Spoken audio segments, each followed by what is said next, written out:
Halo semuanya, pertama-tama gue mengucapkan selamat tahun baru 2025 ya. Kita semua udah mengalami tahun yang berat di 2024. Ya menurut gue 2024 adalah tahun yang cukup sulit untuk kita semua, untuk bisnis maupun karyawan. Dan ada kabar gembira ya. Jadi gue melihat pada akhirnya putusan PPN 12% itu dibatalkan atau dirubah sebagian. Jadi buat kalian yang nggak tahu, PPN itu adalah pajak pertambahan nilai ya. Jadi apapun yang kita beli di Indonesia itu sebenarnya hampir semuanya kena PPN, pajak pertambahan nilai. Dan sebenarnya aturan ini yang ramai belakangan ini tuh bukan hal yang baru. Sebetulnya aturan ini sudah dibuat dari tahun 2020 kalau nggak salah ya. Tadinya kita kena PPN itu hanya 10%, terus dinaikin bertahap menjadi 11%, dan kemudian 2025 ini seharusnya menjadi 12%. Tapi karena rame di sosial media dan desakan dari masyarakat, ya gue bersyukur sih kita punya netizen ini luar biasa. Akhirnya peraturan itu dibatalkan atau dirubah sebagian. Jadi Pak Prabowo ini sangat oke menurut gue ya. Dia pro rakyat kecil, terbukti dari kebijakannya yang berani untuk membatalkan aturan yang sebenarnya sudah disahkan sama DPR. Nah, jadi gimana? Apa itu yang kena PPN 12%? Akhirnya diputuskan tanggal 31 Desember 2024 bahwa yang kena PPN 12% itu hanyalah barang mewah. Maka jadi PPN BM. Apa aja? Nah, setahu gua ya,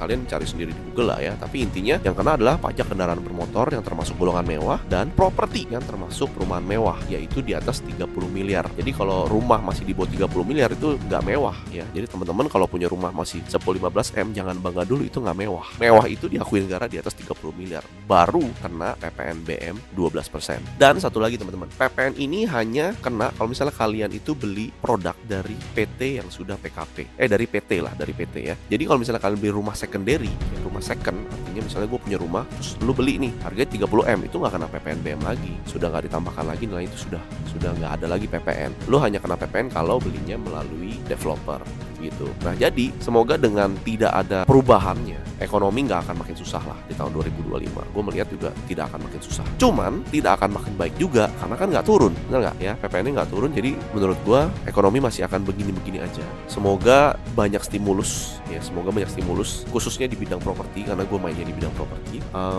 Jadi untuk menggenjot konsumsi atau daya beli masyarakat ya harus banyak stimulus lah dari pemerintah gitu. Jadi gue rasa kebijakan ini bagus. Semoga untuk masyarakat menengah dan ke bawah itu jadi tidak terbebankan lagi. Oke, gue rasa gitu aja update-nya. Selamat tahun baru dan sampai jumpa di video berikutnya.